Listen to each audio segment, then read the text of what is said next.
વાત અમદાવાદના શિલેજની કરવી છે। એક ફુવા તેના ભત્રીજાને કામ ધંધો શીખવાડવા માટે લાવ્યા, પરંતુ તે ભત્રીજાએ તેના જ ફુવાની હત્યા કરી નાખી મોતને ઘાટ ઉતારી દીધા અને ફુવાની ગાડી અને 2 લાખ રૂપિયા લઈને તે ભત્રીજો ફરાર થઈ ગયો અને હાલ તે ઉદયપુરથી ઝડપાઈ ગયો છે।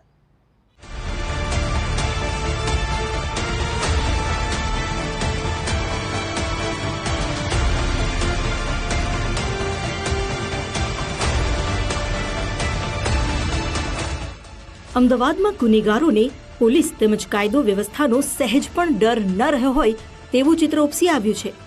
મેગાસિટી અમદાવાદના પૂર્વ અને પશ્ચિમ બંને તરફના વિસ્તારોમાં મારામારી અને હત્યાના બનાવો વધી રહ્યા છે। અમદાવાદના પોશ વિસ્તાર ગણાતા શીલજના અવનીશ હાઇટ્સમાં ધોળા દિવસે હત્યાનો બનાવ બન્યો। મૃતક મનીષ ચોકસી તેમના ભત્રીજા વ્રજ અને પુત્રની સાથે રહેતા હતા, જ્યારે હત્યારો વ્રજ પાછલા 12 દિવસથી મૃતકની સાથે કામ ધંધો શીખવા અને રહેવા આવ્યો હતો। હત્યારા વ્રજે મનીષ ચોકસીનું ગળું દબાવી અને મોઢાના ભાગે ઉપરા છાપરી પંચ મારીને તેની હત્યા કરી। ઘરના રૂમમાંથી જ મનીષની લાશ મળી આવતા આસપાસના પાડોશીઓમાં પણ ફફડાટ ફેલાયો। આ હત્યા બાદ વ્રજ રૂમમાં પડેલા 2,06,000 રૂપિયા લઈને ફરાર થઈ ગયો હતો। જોકે અવનીશ હાઇટ્સમાં લાગેલા સીસીટીવી ફૂટેજના આધારે હત્યાકાંડનો ભેદ ત્વરિત ઉકેલાઈ ગયો। બોપલ પોલીસે હત્યારા વ્રજને રાજસ્થાનના જાણીતા પર્યટન સ્થળ ઉદયપુરથી ઝડપી પાડ્યો। મૃતક મનીષ ચોકસી શીલજમાં પુત્રની સાથે રહીને વિડીયોગ્રાફી અને ફોટોગ્રાફીનું કામ કરતા હતા। આ હત્યાના થોડા સમય પહેલા જ મૃતકે પોતાના પુત્ર અને હત્યારા વ્રજ સાથે ભોજન લીધું હતું।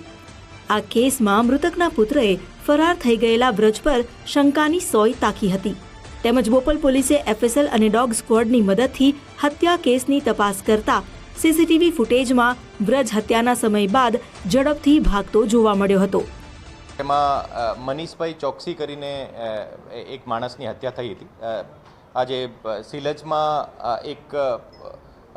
એક બિલ્ડિંગ છે, ત્યાં રહેતા હતા ઓર એની જે હત્યા થઈ હતી અને એને પછી તાત્કાલિક પોલીસ ત્યાં પહોંચી ઓર ત્યાં જગ્યા જોઈને જે સસ્પેક્ટનો જે જગ્યા ઉપર જે પુરાવા મળ્યા હતા એને આધારે ખોજબીન કરી હતી ઓર એના આધારે ખબર પડી કે જે એને સાથે આના ફેમિલીમાં એને શાળાનો છોકરો અહીંયા એને સાથે રહેતો હતો મનીષભાઈને ઓર એ ત્યાંથી 12 દિવસથી ત્યાં રહેતો હતો, ત્યાંથી ત્યાં હતો નથી।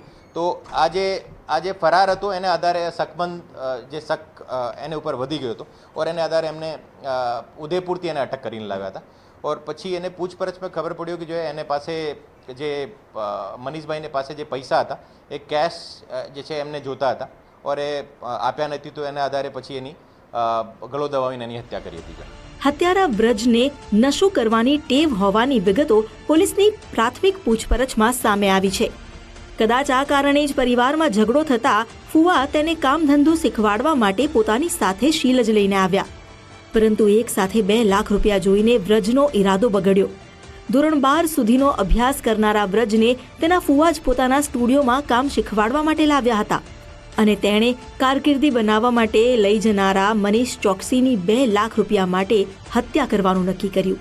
ત્યાર સુધીની એની પૂછપરછમાં એવી ખબર પડી કે જો એને પૈસાની બહુ વધારે એની ટેવ હતી, જો પૈસા ખર્ચ કરવાની અને થોડો બહુ નશાનો પણ એને ટેવ હતી, તો એને માટે એમને પૈસા જોઈએ હતા અને એને ફેમિલીને સાથે રહેતો નથી।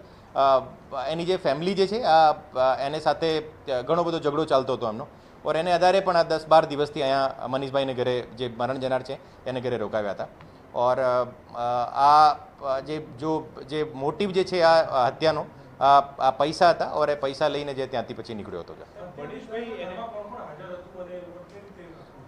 તે દિવસે મનીષભાઈ એકલા જ હાજર હતા ઓર એનો જે ટીઆરપી મોલમાં એમની શોપ છે ત્યાં એમનો દીકરો ત્યાં હાજર હતો ઓર હત્યા કરીને એના પહેલાં એ બધા મળીને જો એક જગ્યા એ ત્રણો મનીષભાઈ એના દીકરો અને એ જે હત્યા કરનાર જે માણસ છે એ ત્રણો એક જગ્યા ડિનર કરવા ગયા હતા ઓર ત્યાંથી પરત આવીને જો પછી આ બધો બનાવ બન્યો હતો।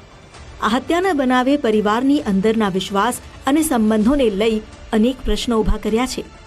અમદાવાદના શીલજ જેવા પોશ વિસ્તારમાં બનેલી આ ઘટનાથી સ્થાનિક લોકોમાં ભયનો માહોલ જોવા મળી રહ્યો છે।